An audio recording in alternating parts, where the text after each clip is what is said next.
bit of a different style of video again from Northern Monkeys. This one, we're going to be interviewing a fan of the Word Bearers, getting their thoughts on why they like the faction so much, because I think this is a big part of 40k, sort of why you identify with an army. And I want to try and do a bit of a rolling series where we get individuals' experience on why they love a faction so much. Warning on spoilers for a lot of 30k stuff, but this can just be a longer form video to put on in the background, maybe get a laugh out of, and just learn a bit. So, enjoy! So, I guess a bit of an introduction. What did you first decide that you liked Word Bearers? How did that happen as a 40k player? Oh, definitely the first Heretic. Yeah. 100% first Heretic. I've just, as you know, on my it's probably my 7th listen in like the last 2 or 3 years. Just a great book, and like the voice, like the guy that reads it is just great, and the lore is captivating. So this is Lorgar's Primarch book, correct? It's not Lorgar's Primarch book exactly. It might as well be. First Heretic is like the first book where the Word Bearers kind of actually have like their own standalone. I think it's like the 16th Horus Heresy book. Oh, so it's quite far in. It's reasonably far in. Like they've appeared in drips and drabs in other books, but never really had like the spotlight. Except for mustache twirling villain. Yeah, exactly. With hanging around. Exactly. Like few books. in every other book, they're just like, haha, I'm this evil guy. Yes, we're going to make Horus fall to chaos now with my deception. Exactly. Yeah. But like in the first Heretic, it's like you actually get to learn why he is like he is, and he's not a bloodthirsty warlord. No. Like he wanted to be a scholar. He wanted to be a philosopher, a priest. He actually questions the Emperor on why he's so bloodthirsty, and it's just he's just very charismatic and very he definitely had like a past where Corferon, who'll come up again later on. Yeah. He twisted him.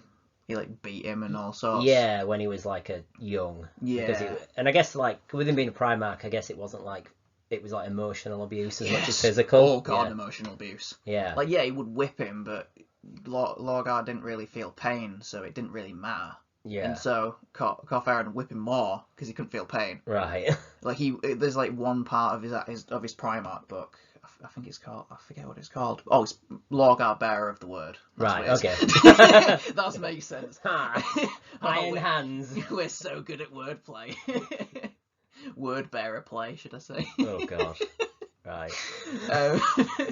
And he whips his back to the point you can see bits of his spine and his ribs at the back, and everyone's kind of choking on the smell of blood in the air because Primarch blood's really Oh, is it? I didn't know that. Yeah, it's he lashes himself a lot, even as a Primarch. Even once after Monarchia, he was lashing himself. And Corferon and Erebus were sitting there going because the Primarch blood's just so virulent. Ugh. It's what did Corferon say? Full of goo. It was something about it's a genetic blasphemy for a Primarch to bleed. Oh yeah. So it's this whole thing of they're meant to be these immortal beings. It's learn something new about 40k. Yeah. Infinite well of things to learn. God, yeah. And it's just a lot of books are almost bolter porn. Yeah. Where it's just he again reloaded his mag and fired off the 500th bolter shell for this page. He killed 79 orcs and the warlord with 1 mag. Exactly. Yeah. But then in First Heretic, I'm 7 hours in to a 15-hour audiobook. Yeah. And there's it's been 5 minutes of shooting. And it was just one random compliance. Yeah. That they just sort of were we did this because we were so pissed about about Monarchia, so we just went and destroyed this world. So speaking of compliance, is the word bearers famously got chastised because they weren't compliancing hard enough. Was that because Lorgar didn't have an interest in that kind of brutal war side of things? That's exactly what it was. He was a scholar. He stayed on already quote unquote compliant worlds because he wanted to make them better. He didn't want to just leave a world a husk. He wanted to integrate them. He wanted to, indoctrinate them, I suppose, because he was at that point, had the Imperial Creed, the Guardsmen use in modern 40k. Well. It was all written by Lorgar. Mm-hmm. So technically, the guy made like two like really Yeah. good religions. Yeah, really good. Yeah, really yeah. good. Yeah. Let's not say the religion of Kragnos the Baby Eater is the really good one. Eh? Yeah, that's true. Yeah, yeah. Popular, let's say. Yeah. Popular. Well, that's interesting then, because like I guess the idea is after they were chastised on Monarchia, which is a big deal, where the Emperor like essentially told them off for worshipping him. Oh, I have so many opinions on Monarchia. Well, we'll get to that bit later. But That's fine. After that, they did then become incredibly efficient at taking over worlds. Yes. The most famous one, I'm forgetting the name of the planet, but they took it in a single day. Right. It's one of my favorite quotes. Lorgar, like standing in front of all of his, like he had the entire legion. Jeez. And they were the second largest legion at this point, behind the Ultramarines. So possibly upwards of 200,000 legionaries in one place. It's a lot of and a lot of all their entire fleet all flying around one planet. Yeah.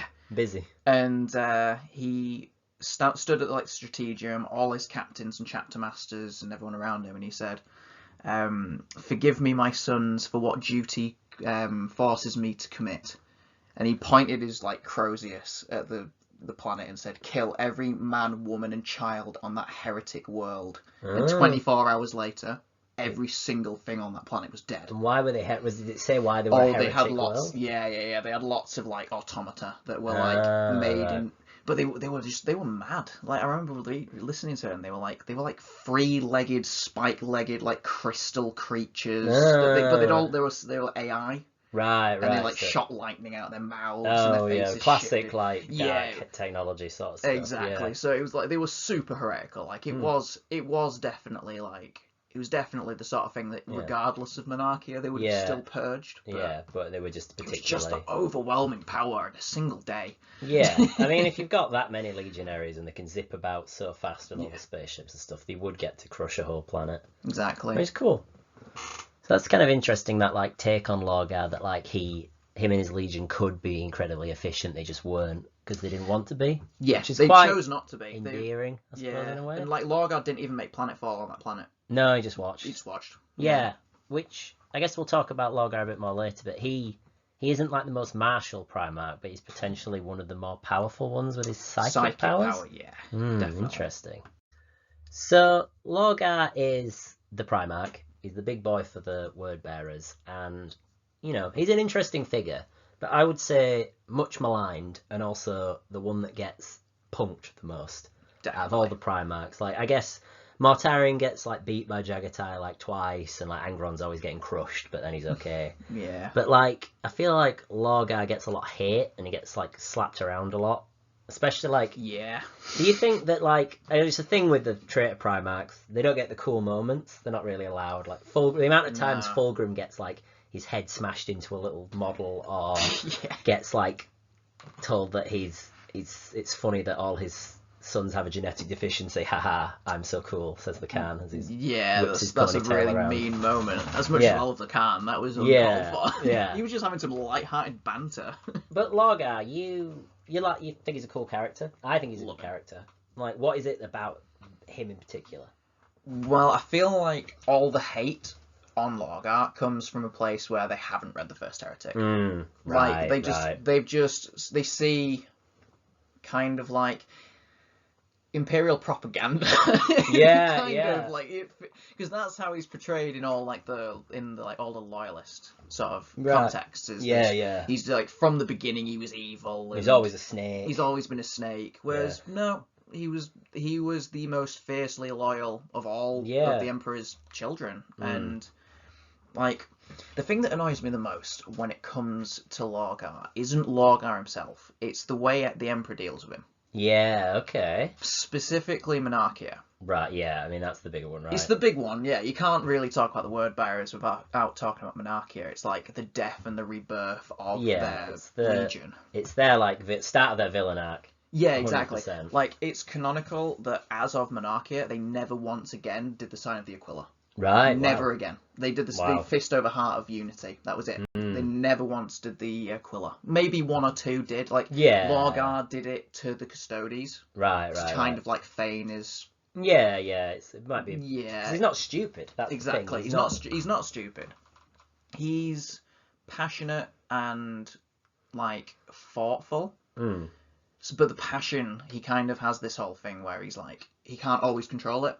No, and he's no. kind of tied to his psychic powers. Yeah. So he's really, really powerful, but only when he's experiencing some strong emotion. I was going to say, anger, sadness. That's chaos, right? They like thrive off that emotion, so exactly. he's like drawing his powers from them. Exactly, yeah. And yeah, the whole thing with the Emperor being like arriving at his planet, clearly in religious fervor to him. Yeah. And he stayed, I think this is in the First Heresy, he stayed for 2 months just honouring all of their stuff. Right. And then never chastised him. He didn't say to him, don't laud me as a god. Like, Magnus was there with the Emperor when he arrived and was like, this doesn't really agree with, like, what we're all about. Okay. The Emperors did that on Mars, right? He like let them say he was the Omnissiah. So exactly. So he like I feel like it was like a second time of him like he never agreed, but he never disagreed. Right, yeah. He's trying to have his cake and eat it. Yeah, exactly. But then Lorgar set off into the galaxy, taking worlds and like Imperial creeding them all. Yeah. No one did anything about it. No one ever everyone talked about him behind his back. Yeah, because that's what I thought, that like to go the Emperor, it's like a very classic thing of like he just goes 0 to 100 with it. He's like, oh yeah, you're fine, and then all of a sudden, no, you're like perfect planet you've made just for me. Yeah, and I glass it. Exactly. It's literally that. Like his brothers all talk about him behind his back as being like the weakest of them all. And right, it's weird. And even before Monarchia, this is the thing that I find completely nuts. Magnus tells him that his he nearly became the 3rd lost Primarch. Right. The Emperor nearly went from, yeah, you're my loyal son, to, I am going to scour you from the Imperium's history, without talking to him. Yeah, without... He never went to him. Which is really bizarre. Like, the fact that it's not even like a risk for the Emperor to like go and talk to him and be like, dude, cut it out, because Lorgar would be like, okay.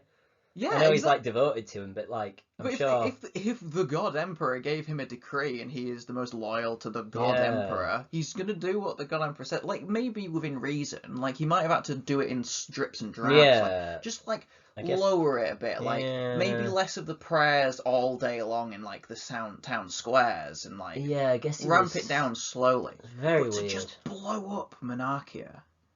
And all the rest of the cities on Keighs, like Keighs was the planet, right. Monarchia was the city. Oh, okay, yeah. So Monarchia was called the Perfect City. It was the 14th planet taken by the Word Bearers. Right. And pretty slow going then. That was kind of really slow going. I think it's something silly like they in the 100 years of crusading. I think compliant worlds it was like 47. It was really slow. Bro. Yeah, okay. It was really slow. But they should have talked to him before. Like, exactly. 100 years of like... That's how that it was between Lorgar taking the Word Bearers and then Monarchia was 100 years. Yeah. No one thought to talk to him. That's bizarre, And that's canonical. Even Magnus the Red talks about this in a completely different book. I forget which one it was. Interesting. I forget which book it was, but it's so unusual to me that they do it like that. And then to have Guilliman be the one to do it, like it's because he had a big legion and was making worlds stable in his wake and was taking over loads of things. So exactly, he was being used as an example, which Guilliman hated. Yeah, I was gonna say that. Guilliman hated it, but like the Emperor did it, like he was ordered to do it. Why does then Lorgar have so much beef with Guilliman? Like after that, because of the whole emotional thing, right? Guilliman stood there. Yeah. And Guilliman's very impassive. He's not got a lot of emotion about him. So he just kind of stood there like a statue. Yeah. And he was like, you have no soul. You're just another machine in the Emperor's armies. You're like he called him all sorts. Yeah. He called him every name under the sun. It was it's quite a funny scene to see a Primarch actually just lose his rag. Yeah. He what is it now? Malcador says something to him and he just literally slaps him across the face so hard he flies 40 meters away and breaks his ribs. Malcador. Jeez. Okay. And Malcador like goes to stand up and like Force grabs his staff and like stands back up. And then after the Emperor does his whole, everything you've done in the Crusade has been for naught. Which is what he says to him. He's like, your legion has achieved nothing. Well, he didn't achieve much, did he? Come on, he didn't 40 worlds or whatever. Much. But all his planets on, even in 40k, they're all loyal. They're all That's funny. Some of the most loyal planets. To the Emperor. I'm pretty sure they took Krieg. Yeah. I'm pretty sure they took Krieg. That's fun. Yeah. Yeah, there's definitely sense. And they took Cadia. Oh yeah, right near the Eye Terror. Yeah, they took Cadia. Yeah. Well, no, but they didn't take Cadia into Imperial compliance. They took Cadia as they were on the pilgrimage, which was like literally like cutting the edge of when they were still loyal. Yeah, because well, that's an interesting. That's when the first possessed Marines were made.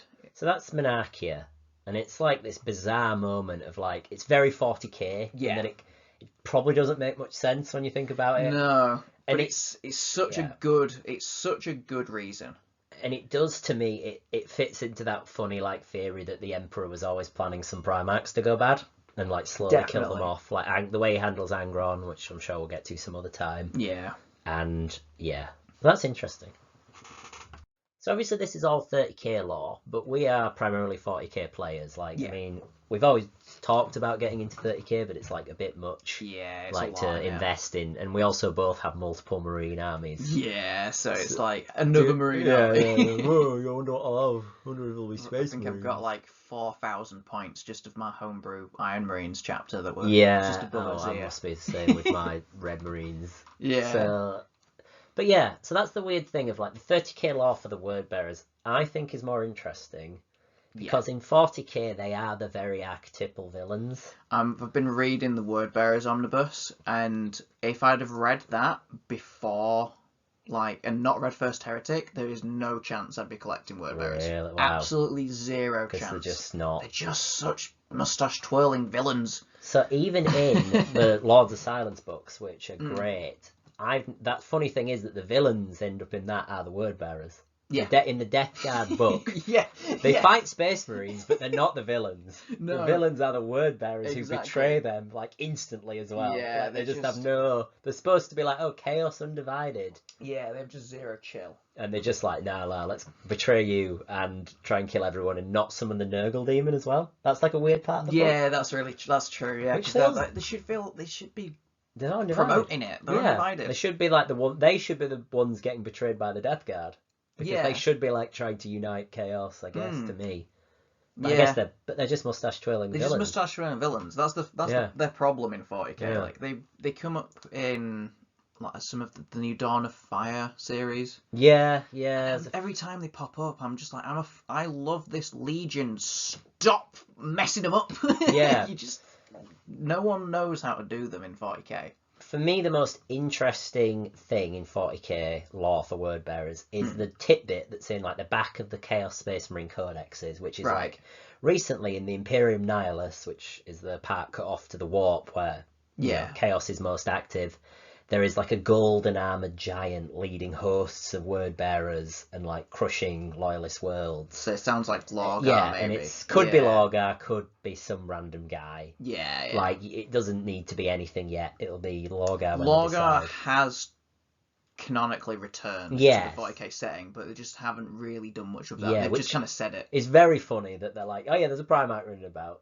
Yeah, it's not whatever. It's too big. I don't think like Perturabo's still mucking about in the warp. And Lorgar, the Herald of Chaos, he's just mucking about. He's about. Probably somewhere. conquering some planets. Well, like maybe two. He conquers two. He conquers like two in the entire Gilliman's reconquered the entire Imperium, and he's like, get my third world. He literally calls him the Emperor's. Oh, what does he call him now? The Emperor's something or other bean counter. The bean, the rat. Oh, it's the Avenging Bean Counter. The Avenging Bean Counter, that's it. The Emperor's Avenging Bean Counter. Honestly, it just kind of makes me think of the SpongeBob bit with Poseidon making the burgers and SpongeBob making the burgers. Oh, yeah. There's Gilliman conquering millions of worlds. But Lorgar makes one perfect one. But Gilliman does... then Gilliman burns it. Yeah, Gilliman still makes tasty burgers, to be honest. He's a good lad. Good burger maker. Yeah. Didn't expect that to come up in this. Gilliman makes built good into the burgers. armour of fate. It's a little. It's a little like easy bake oven in the torso. It's ready. Yeah. Oh, that'd be good. So, but then enough to say that sort of the 30k lore is probably the more interesting part. Oh god, then for yeah. you. Definitely. Or gods, yeah, should I say? It's I for them. don't know. What about Vashtor? Trash Tor? Yeah, trash tar. We'll go into that. So word bearers, 30k. That's like where they shine. Yeah, and I think that definitely. is interesting because they actually, like I said at the beginning, get punked a lot. Yeah. Like Lorgar, I think gets like at some point gets like beaten within an inch of his life by Horus for trying to betray him. Yeah, that does And has to happen. scaff That's her. such a daft moment as well. Yeah. He Lorgar decides that Horus isn't leading Chaos right, and so tries to like usurp him. Right. But it's Lorgar. Like he wouldn't care. Why would he care? What? Yeah, like I don't. That bit I didn't get. That's one bit about Lorgar I didn't get. Well, I mean, I haven't got to that part in the Heresy yet, so whether or not I'm lacking some yeah, insight. maybe. I mean, you I'm don't on, know like- what Horus is up to at that point, right? I'm on book like 47 or something, and I've not missed any. I've gone through. book So, four- so you would be. You're telling me you would be on like book 60 if you hadn't listened to First Heretic Yeah. 7 times. and Prospero Burns like 4 times. Well, there you go. Betrayer probably 2 or 3 times. Yeah, Betrayer's good as well. Which one's Betrayer? That's the one canonically straight after First Heretic. Right. They so literally like time end here, time starts right, here, it starts even right though up. it's like 11 books later in the series. Oh, that's cool. So what happens in that one? That's when Argyltal dies to Erebus. Right. Spoiler alerts. That's his, the spoiler alert That's for when this that happens. decade-old book. But that's the bromance between Khan. It's Khan, Khan, and Argyltal, which and where that all starts. I guess really humanizes them in a good way. Oh, so good. So, speaking of this guy, everyone's favourite, Argyltal, Mhm. all I know him is that he won't share his relish. I love that meme. Every time because that's in the first Heretic, yeah. and I just hear that I go. Right. Yeah, so I don't know. I know a decent amount about 30k, 40k, but who is this guy? So he's one of the captains of the Serrated Sun. He's not actually like the chapter master or anything. He's the 7th assault captain of the Serrated Sun, which is a chapter of the. So he's basically a chapter master in 30k.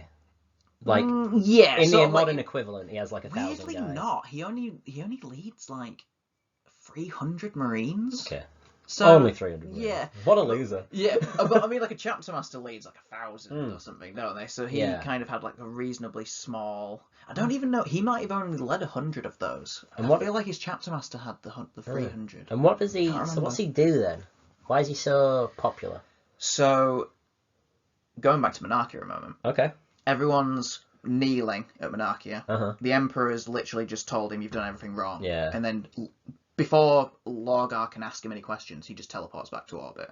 Okay. Yeah. Lorgar falls to his knees, and I'm not joking, is crying. He's like, his whole worldview has been turned upside down. His god has just told him, you've done everything wrong. I think it's okay to cry in those scenarios. Exactly. It's Argyltal and Zaphen, his chaplain, that stand and lift Lorgar from his feet in front of Gilliman. Right. Gilliman is like standing there watching him. Right. Like as he just impassively. Exactly, and he lifts it. Like Argyltal and Zaphen are the ones that lift him from his feet, and it's that sort of starts the whole connection between Argyltal and Lorgar. Okay. So he goes from being this bit of a nothing captain to his favoured son. to like literally his favourite son. Which is interesting because Lorgar, when I think of Lorgar and like the Marines that he has at his side, it's Erebus and Corferon. Yes. Who are bad influences for really sure. Really bad influences. Which is kind of funny that they're like influencing their Primarch in that way. Because like you don't tend to get that with other Marines. That they No, not really. The Primarch would listen to his Marines in that way. I mean, I know some It's of his them whole are. trust thing. Yeah. Lorgar's like a whole issue with trust. Corferon calls it his like most, like his weakest aspect is that he's too trusting. Right. And Which is hilarious considering it's Corferon saying that to him. So I presume I've seen the mini. Argyltal at some point got that demon in him. Raum. Raum. That's the name of the demon, Raum. Okay. It's undivided. It's not at any particular. Yeah, because there Chaos are strand. warp entities like Yeah, that. it's, Yeah, I don't know if it ever actually like explained what aspect it is, because like some demons have like a particular thing that like is what yeah, they it's are. like a rage demon. Or, Yeah, some of them are really specific. There's like a demon in part of it that's like the sound of 1,000 blind men drowning, and like the noise they make, oh right, said in the right way, becomes the name of the demon. that's the emotion. That That's it like has. the emotion. Yeah, okay. I think that's in there. I don't know what that one is. I Right. feel like that's something to do with one of It's not Erebus's Realm. rituals. Not Realm. Definitely not Okay. Realm. And so, what does he go on to sort of do with his like newfound connection with his Primarch? So he really does his best to try and keep Lorgar pure, almost. And what is his version of pure? Like loyal to the Emperor? No. Okay. Argyle Tal is one of the first Space Marines to like more or less. Oh, well, he's not one of the first. No, that's unfair to say. He eventually claims to hate the Emperor. Right. Okay. There's a character we'll talk about later on, Cyrene, Yeah. who is like a confessor, and there's a really beautiful moment when they first like she's a survivor of Monarchia. She's one of the only survivors of the devastation of Monarchia. Right. And she is blinded by the explosions that destroy it. Okay. So she's kind of seen as this like holy person. Right. He found her in Monarchia, did Argyle Tal, and took her back to the Legion. And that's when, like, she's a really big thing as well, like the Blessed Lady and all this. Okay. And she asks him, "Are you angry with the Emperor?" And he like can't form the words. Right. He just stands up and leaves. Right. And she's like blind, so she's like, "Where are you going?" And he's just like, "I'm going. Like I've been summoned." And she's like, "I heard no summoning chime." And he's like, "I am going." Wow. Because he just like, Can't he's like, handle I don't want to answer that question. And he's like talking to one of his brothers. I think it's Torgal, one of his like command squad. And he's like, he says this to him, and he's like, "And are you angry with the Emperor?" And he goes, "I don't want to speak it because it is true." Right. He's like, "I really don't like. I'm so pissed with the So Emperor." does he? He ends up becoming possessed by this realm. Yes. Does they he go sort into of- the Eye of Terror. Right. And does he lead Lorgar to do that, or does Lorgar command him to do that? Lorgar doesn't command him to do it. Lorgar asks him and fully gives him the ability to say yes or no. However, there is this whole thing with Lorgar's Primarch power might be like this whole loyalty unto persuasion. Right. So they're almost like he's got charisma, basically. Yeah, basically, it's he kind of accidentally casts command on people, like the D&D spell. Yeah. It's kind of that whole thing. He's like, will you do this for me? I need these answers. They're in the eye. And a demon called Ingefell the Ascended kills That's a good name. all of his squad. Right. Kills every one of them. Ooh. Like really painfully. Like he talks about like his feeling his primary heart explode and all this lot. And then pretty much infects them with these demons. And then they slowly like gestate in them until the ordained hour, which was Istvan 5. Oh, right. And that's the first time the now Gal Vorbak, who are kind of powerful possessed, basically. really like the Great of Possessed almost. R.I.P. Yeah, God, that was my favourite unit. Why did they take that away from me? Why would they do that? So, but in 30k, Gal Vorbak exists. Yeah, Gal Vorbak, excellent. Even good on the tabletop, which I liked. And those are Space Marines that have been possessed by demons. Yeah. And they are like used by the word bearers as shock troops. Yeah, pretty much. The Gal Vorbak means like the Blessed Sons. Right. Okay. Like, blessed by the Pantheon. They didn't really know at first if it was a blessing or a curse, and that's kind of a big thing of it. Yeah. And does like Argyle Tal control Realm, or is it like symbiotic? It's symbiotic, but like true symbiosis. Right. The whole thing with the word bearer's assumption on chaos is that's how it should be. Right.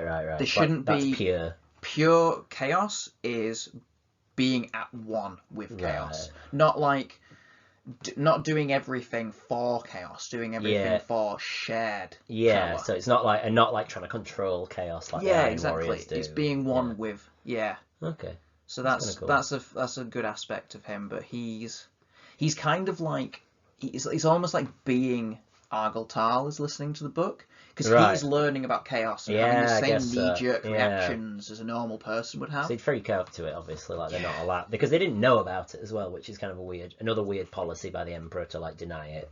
Like, yeah, that's another whole thing. Yeah. Like, I feel like if he'd have said like these gods in the warp are evil and will like steal your souls and try and plunge humanity into endless war, don't listen to them. Yeah.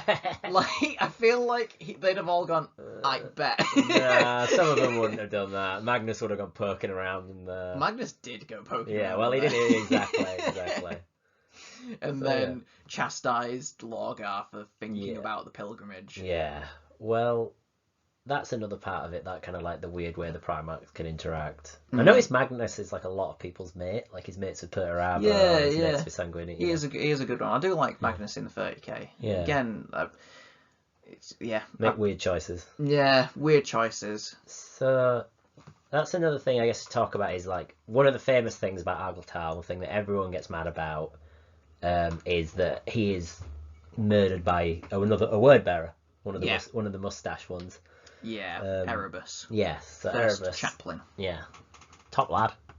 So I guess this is my like counterpoint to like the word bearers, and they're like the way that they are. They have these mustachioed, cartoonish villain characters. Like you've got Corphairon, who is like basically just the worst bloke ever, who like abuses the golden child from space.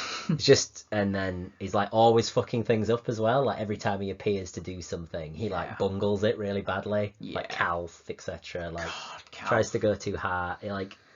It's just, and it's like Saturday morning cartoon villain shit. It really is. It really is. It really, really is. And Erebus, like I think Erebus is a more interesting character in like just from what I've heard. In that, like I do really like the idea that he just like, as a child, was just a complete psycho who used to pick scorpions' legs off and get stung by them, and then like it's just a weird. It's obviously a complete. His original name wasn't Erebus. No, he murders. He murders a lovely lad called Erebus. Because someone's like, you should be more like Erebus, and he's like, I will. Okay. I'm gonna kill him. And it's just he gets all his face tattoos as well. Yeah, well, he's an odd guy, is Erebus, but he to me is like the other end of the spectrum, where it's like the sheer hate, the frothing hate that the community has for Erebus. It's rightly placed. It's rightly placed, in my opinion. It's so well done. Like the fact that I think if anyone, if whenever you see like stuff online, like, oh, which 40k character would you kill if you had 2 bullets and it was you and some other, it was you, Hitler, and this character, and you're like, oh, I'd shoot Erebus twice. Yeah, like, everyone says that. It's so Erebus is getting shot twice. Can't be risking it getting back up. Yeah, and that's fun to me. Like I don't, but this like part of the word bearers who are like these dumb villains who like just do stuff wrong, and they're like kind of bunglers. Like they bungle getting Sanguinius. They bungle like kind of throw the heresy in a way. Yeah. So the whole thing of Sanguinius, Lorgar told them not to bother. Right. Okay. Lorgar was like, that is a fool's errand. That is Sanguinius. What are you on about? He's never gonna betray the Emperor. He has a really cool opinion on it though. He thinks Sanguinius won't turn because he fears rejection. Sanguinius. Okay. That's why he thinks he tries to be so perfect. Right. Because of all of like the Emperor's sons, he's the most obviously mutated. Yeah. Okay. Because of the wings and everything. Yeah, and he's scared for the people on Baal if he can't shield them. Exactly, and it he calls it the Fool's Odyssey, trying to like please everyone. Trying to like get Sanguinius. Oh, it's never gonna work. It's a Fool's Odyssey. Like you're never ever gonna trick him. Like get him on our side. Because then like Cygnus Prime goes wrong. Yeah, they trap the Blood Angels on a planet with all these corn demons. And so on Cygnus Prime, like if like the traitors there had have just tried, it's like Commander, right? Shows up. Commander. And if they'd have just tried to kill the Blood Angels, they probably could have done it. Do you think? I think so. I think they probably could have done. Like they were starting to lose themselves to the Red First. Oh right, is that what comes out? Yeah. Well, they'd already had like 1 or 2 incidents. Yeah, but Sanguinius was keeping it under control. Yeah, Fear to Tread, like the first Blood Angels proper book, that at the beginning, it starts with Sanguinius having to deal with a Marine fallen to the Red First, fully. And Sanguinius kills him. Right, obviously. Like it's like a really peaceful execution almost. Right. But Horus witnesses it. Mm. He just happens to witness it, and he's like, "Brother, I don't know what's happening here. I will trust that you're dealing with it in an appropriate manner." And is Horus the War I'm Master at this point? I don't think so. No. I think this is prior. But yeah, I just the idea that they thought they could turn Sanguinius again. It's just one of those things where in the lore it's just like. And it's Erebus. It's Erebus and Corferan, or just Erebus that does that? That's Erebus and Horus. Weirdly, Erebus and Horus. Erebus was at Horus's side for a lot. Oh yeah, Horus true. Heresy. Yeah, in the first few books he's there. Yeah, he was at his side for a lot of it, and it was Erebus and Horus that wanted to do it. Corferan, I don't think had much to do with Sanguinius. Well, he's too busy messing things up on Calf, trying to get Guilliman. He's like not even just trying to. He's not trying to convert him or anything. He's just being. He tries to convert him. Does it? He tries to convert him. They get into a full-on fight. He uses his warp magic. Guilliman's on the edge of death. Guilliman's about to die. And he stabs him with an anthane, which is like one of their fancy warp daggers. And he's saying to him, like, join our side. And Guilliman comes back with, like, if you're ever going to try and kill a Ultramarine, make sure you do it right. And just plunges his fist entirely through him. I mean, good. He's and he survives that, of course. But yeah, you get his Terminator dudes like sell themselves to get him out. Yeah. Which so that's like a weird thing with them then, in my opinion, in the Word Bearers, that like they have these dumb characters. They are dumb and they are like evil, but they're so integral to everything that happens. Oh, yeah. Which I find so unusual for how badly they mess up. Yeah, it's like, I guess this is a pointed question, but do you think after what happened on like Istvan and all that with the wiping out like 3 of the Loyalist legions, do you think the Word Bearers threw the heresy with their actions?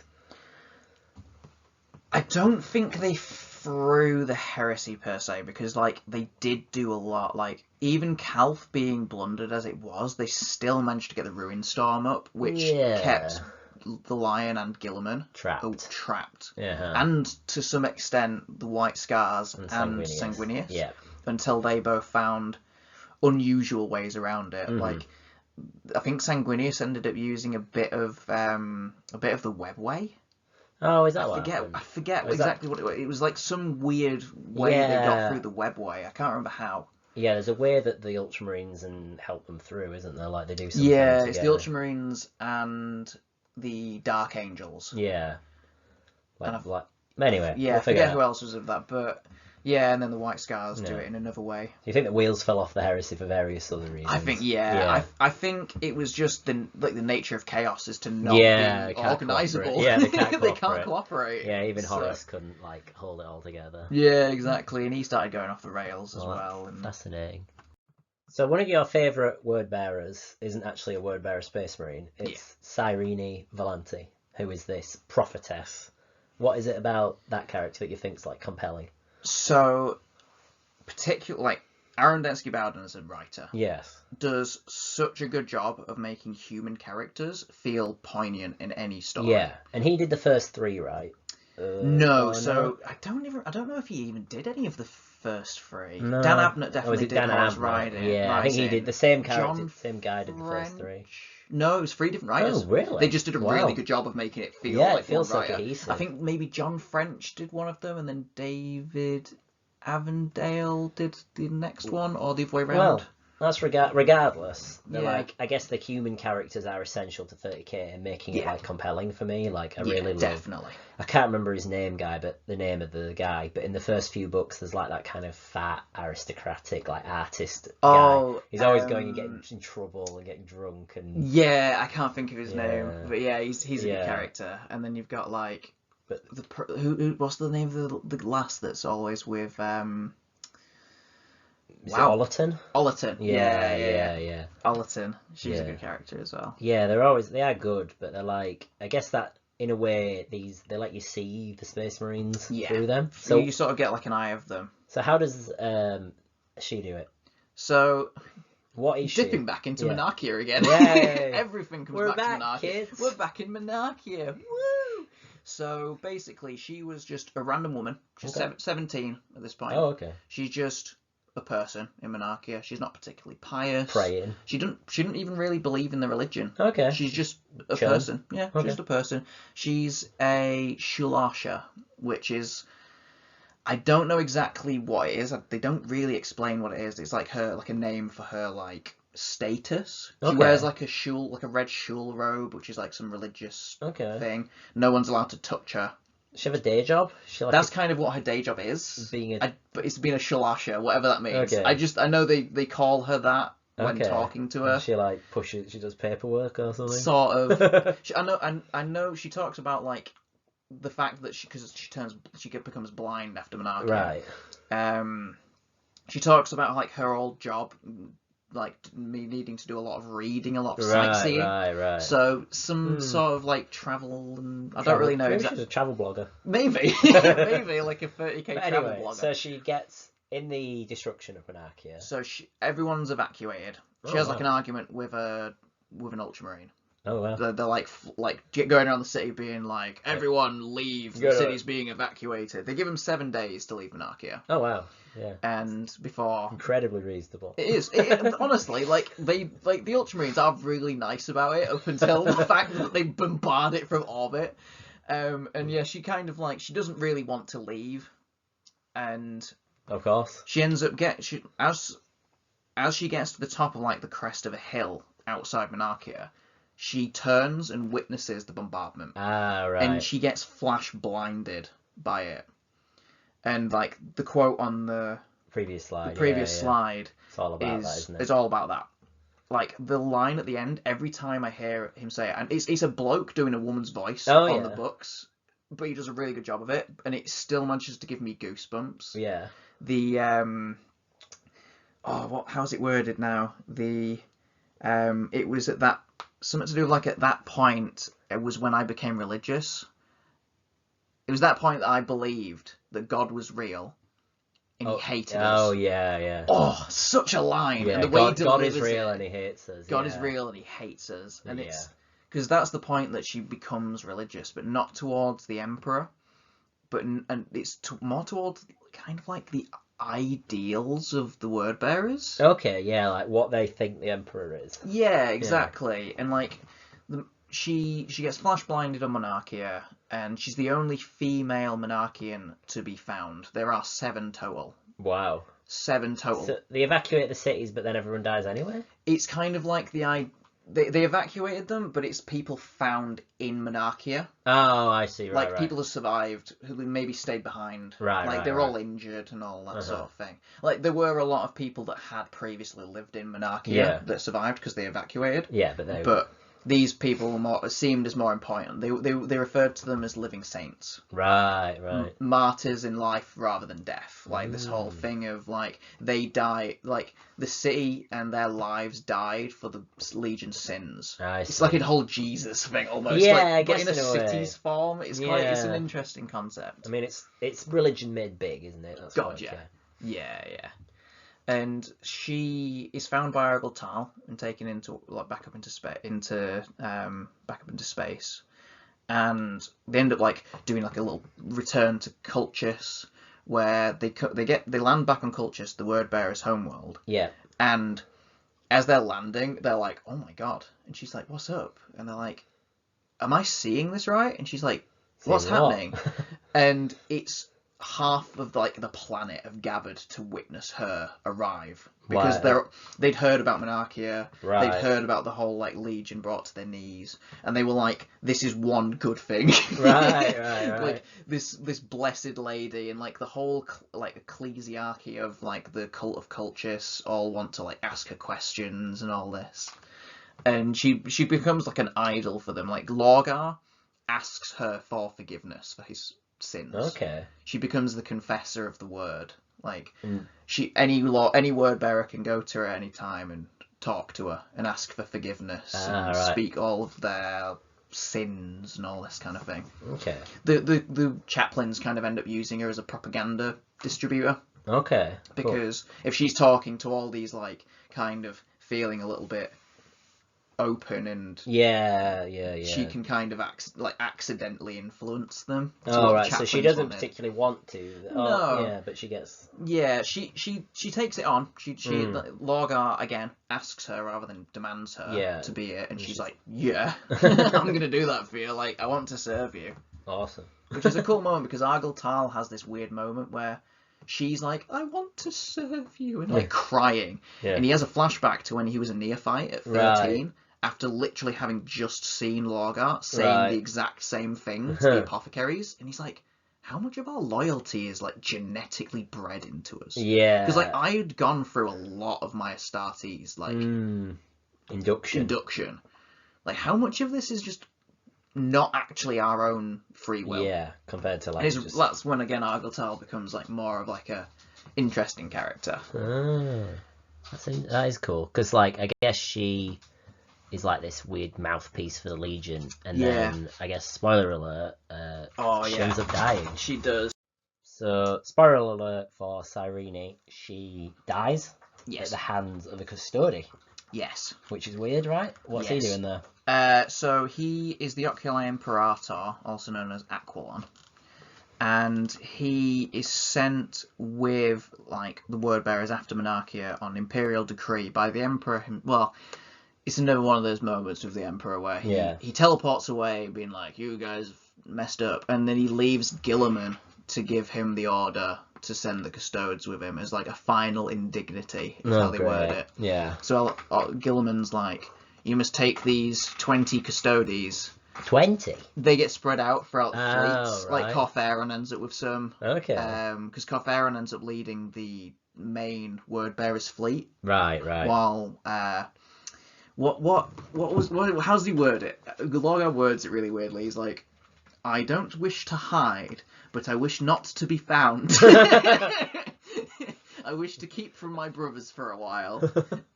So he goes off with Argyle Tal's teeny little fleet. Oh, right. The like 1,307th expedition or something, whereas he normally leads like the 47th. Okay. So he's like really downsizing. Right, just to kind of get away from prying eyes.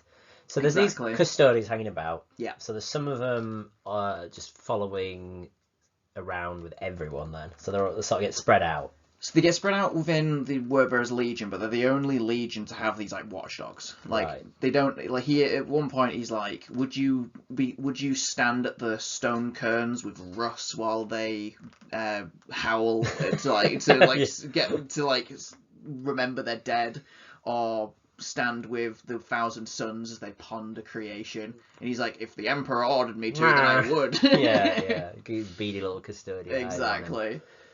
And so there's this whole thing where they've been keeping communications from the Emperor. Yeah. So the Oculi Imperator has been trying to send all of these reports via like an astropath, but using demonic magic that Erebus has actually worked out. Oh, what a lot. And then Zathan, again Argyle Tal's chaplain, has like refined. Like he kept doing it. I think they used like 37 astropaths in total. They kept having to recharge the batteries almost.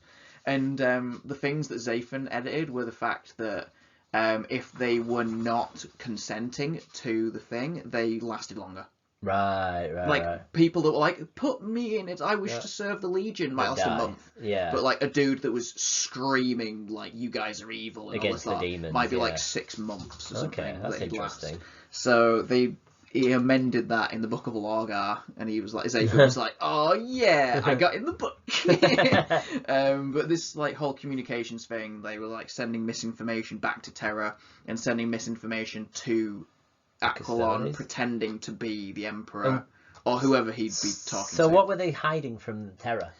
They were hiding all of the like, they do keep like talking to religious people on these planets about like Colchizian mythology, and like there are a bunch of them that are speaking their languages and know the same things.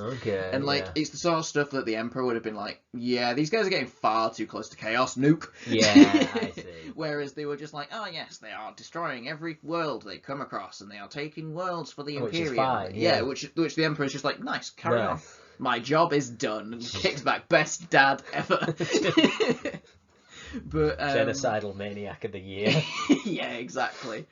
And the Oculi Imperator is told by a remembrancer who, realistically, in the book, didn't really need as much time as he had. Was this remembrancer?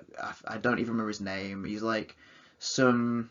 I think he has like an Egyptian sort of name. Okay. And he's like a photographer. Okay, yeah. He ends up like on the monastic deck, like their religious deck, and finds which they shouldn't have. Which they shouldn't have. Yeah. And he also finds this like astropath screaming eater machine, takes a picture of it, shows it to the Oculi Imperator, and they're like, "We're gonna go kill everything on that deck." Right. So they went down, they found that, they killed that, they were like, they sort of thought, who else might know stuff? Oh, the person they tell all of their secrets to. So let's go pay her a visit. Match up to her. Yeah, don't get anything out of her. They're getting attacked by word bearers and crew, so they just kill her and move on. So the crew are attacking the custodians. There is one point where the word bearers. This is in orbit about Span 5. Right. Because the custodes were kept on ships that were quote unquote delayed in the warp. They were told to stay in the warp and pretend like everything's going wrong. Like, oh no, the warp's keeping us. Oh no. And then so the custodes arrived after Span 5 had been cleaned up. And Rising Sun, which is the name of the Thunderhawk that Argyle uses, is like coming up through the atmosphere. They're like, we're on our way, because they've been told that Aquilon's doing what he's doing, and they're like, he's made a barricade out of my men, Argyle. And he's like literally like stacking bodies to make a barricade. So he's just standing over the top of his guardian spear, like pew, pew, pew, pew, over the top of them all, and just every time the wave stops, they just gather the dead and make a barricade out of them. And so this is like, what, 5 custodians versus a whole ship? A whole ship, and they're just stomping them all. Yeah. They do lose a custode. Okay. Because, again, another part of the book where they could probably have done with not giving it as much time as they did, was a tech priest who was having issues with one of his machines. Do you want to pause it? Yeah, the tech priest. Sorry about that, just had to check on a dog. Yeah, so Xenu 73 he's called, and he's a tech priest that they give a lot of time to. That. Yeah, I'm just listening to it at the moment. He has Incarnadine, a Conqueror class, one of the like Cybernetica dudes, like synthetic brain and all this lot. Oh man, I think Xenu 23 might be my favourite Mechanicus guy. Yeah. He's a cool character. He's pretty decent, and it's his Conqueror Primus, his like main bot that kills a custodian. Wow, nice job. Yeah, and the whole thing is like they're literally leading up to this moment where this can happen. Right. And that's the payoff. Yeah. He protects Cyrene until it dies, kills a custodian, dies.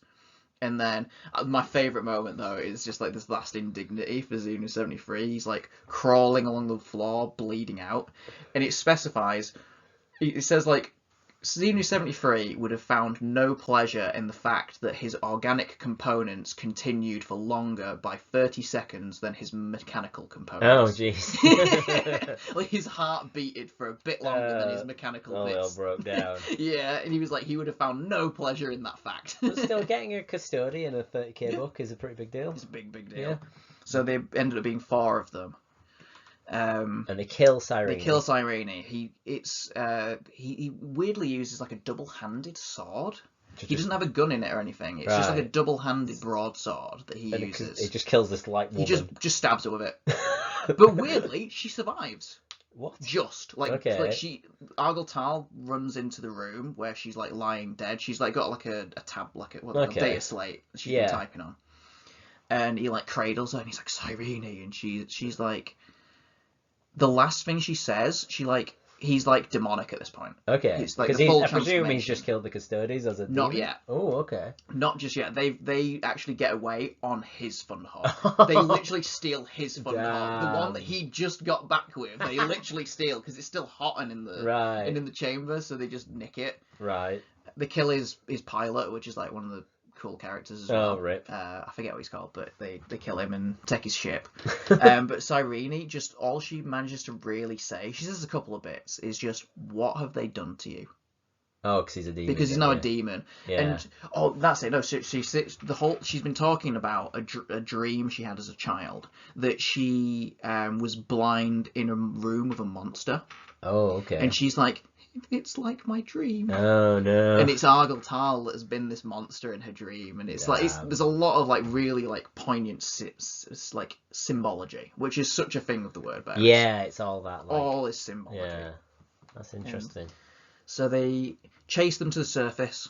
Like she's like wrote this thing that she's like they're at the door. I'm really scared. And like, oh, jeez. I wish I could have told you more about. Like, I wish we could have spoken more about things. And your feelings for the Emperor. Yeah, exactly. And then they go to the surface. Zaphon is killed. The chaplain. In one of the most awesome moments. One of the I forget what was he called. One of the custodes had taken a vow of silence. Okay. He was like, I'll take this vow of silence until he felt like he'd done something wrong to be given the like to have to follow the word bearers around. These guys are such assholes. I must have done something wrong to be given it's like role. I'm on punishment duty. Yeah, exactly. So he took a vow of silence to like try and I don't know. Yeah. But the only thing he ever says is just after he's the last custode to die. Right. He throws his spear, which again he's being mobbed by Garlorbak. So he throws this spear through Zaphon, and as they're about to rip him apart, he goes, "I always hated you, Zaphon." And that's how you know that it's Zaphon that died. He just describes it as hitting one of the Galvorbak, but he knew and bleeding out because he probably remembered. Yeah, he hated them. They all hated Zaphon. He used to poke fun at them all the time, being like, "Haha, faith is the most important thing for a human race," and they were always like, "Faith is a fiction," and he's just like, "Nah." Wow. Miss it. R.I.P. Zaphon. Zaphon does die. Yeah. So I guess as a last thing, you're on your 7th listen of the Word Bearers sort of book. Yeah, the First Heretic particularly. First Heretic. And you've written like 17,000 words in a mini dissertation. 20. Of like law for the votive candle. Yes. We've got some great quotes. We never actually mentioned let's mention them now. So these are a chapter of the Word Bearers Legion. Yes. That you've kind of homebrewed up. Yeah. Really, like we've had many a battle against them. Yes, they've through the years done poorly, mainly because of the faction rules plus one leadership. Yeah, we played a lot in 9th edition where that hurt a lot. I mean, they're still not that great. I can't even remember their army rule right now. Right now. Oh, it's the Zealots. Packbound Zealots. Packbound it's Zealots. cool. It's actually really good. You always do all the mortal wounds to yourself though, so you don't get the most benefit out of it. I'm terrible at rolling dice. Yeah. I don't know how you can be bad at it. And so I guess that is part of like you do that for a lot of your factions. You like the law. Yeah. But I guess that is to me talking to you about it. That's like why you like the Word Bearers. Yeah, definitely. Because like they've got all that law. They've got that depth. They've got so much depth. They're very weird in a way. Like I'd say compare them to like Space Wolves, who are like I guess almost like an antithesis to them of these like kind of. Yeah. Although weirdly spiritual still. Yeah, I guess everyone's... in a different way. Yeah, everyone's alike in their own way where it's like comes naturally to them, I guess, for them. True. So I guess kind of in a winding way, I guess my point is like they have this strange law, the Word Bearers, it's like conflicting. Yeah. They get punked a lot, like I've said, but then also everyone's like the classic line is like they won the heresy. Like they split the galaxy. They split the galaxy. They are serving the gods. They are doing like the gods want the perpetual war. Yeah. So the Word Bearers, by doing that, are probably almost was better that the heresy failed. Yeah, I actually genuinely think that that's what Lorgar thinks. I think Lorgar is happy that the heresy failed, rather than And that like whole thing of them like he wrote both the Libra, the Emperor Divinitatis, Letitia Divinitatis. He wrote that, which is the Bible for the Imperium. Yes. And he did he create the Emperor's Tarot as well? Yeah, he created the Emperor's Tarot, which is a thing that pops up all the time. Like even in the Keighs Kane novels, he like has a set of them. Yeah, and it like everyone scorned him for it. Even Magnus, being like he was just like, this is silly. Bit much, mate. Yeah. But then it took off and formed this whole religion that is now like most of the Imperium is exactly like enslaved to it in a way. Yeah. But he also there's actually a word bearer's dreadnought in the Ecclesiarchy. Yes, there is. Which I can't remember his name, but that was a cool thing. It's not the Anchorite, is it? That is it. Is it the Anchorite? The Yeah, Anchorite. I do enjoy that bit of lore. Yeah, that's it's really brilliant. fun. Best dreadnought, fight me on it. I don't care about that.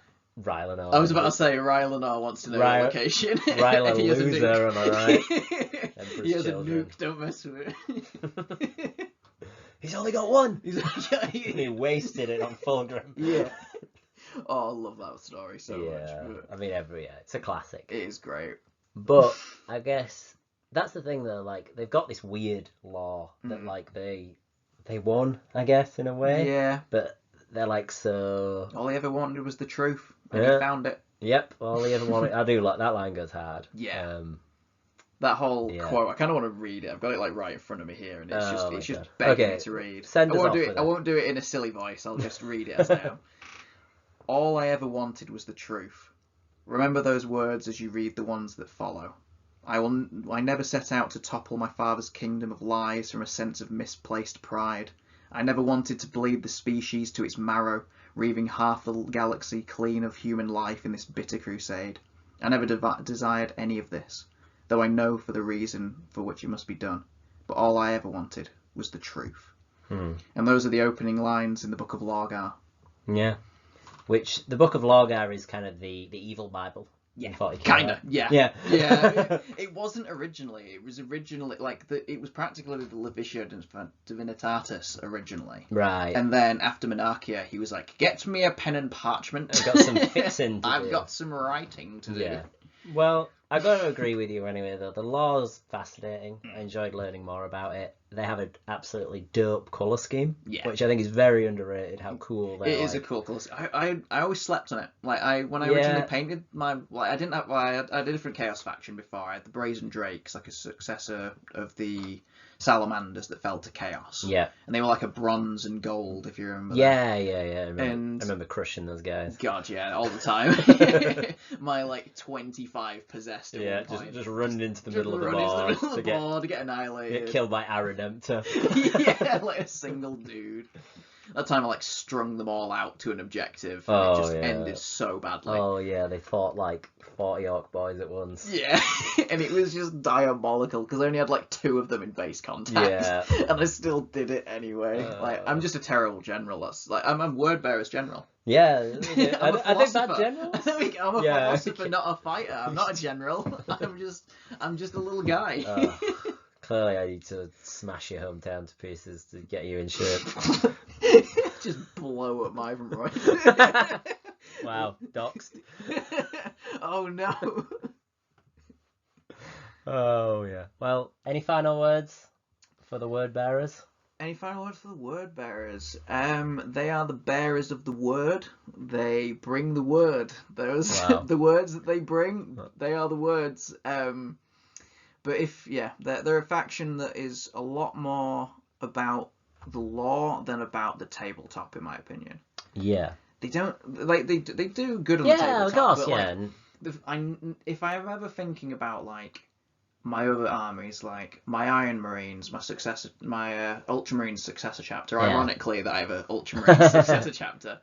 I have they're a tank battalion. I immediately think of the tabletop. Yeah. Like my Tau, I immediately think of my tabletop. I don't have much lore for the Tau. No. I find it really difficult to write lore for the Tau. They're really strange. Yeah, like your Sandstone Necrons. They're all And I think of the tabletop for them, but with the word bearers, it's immediately the story. Because as much as the models are cool, I'm really happy with the colour scheme and how I've got them up to now. I feel like I've painted them to a good standard, but it's just never what I think about. I don't have an apostle at the minute. My apostle, I had it for being a demon apostle. Yeah, back in the late 9th edition where they were. They were actually really good. They had the really cool warlord traits and the black mace that I gave. Yeah, it was a beast. It was great. That I do miss that flavour of.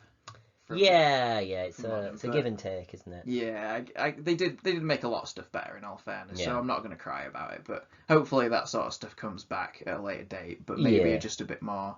I mean, I guess they've got the enhancements now, which I suppose is similar.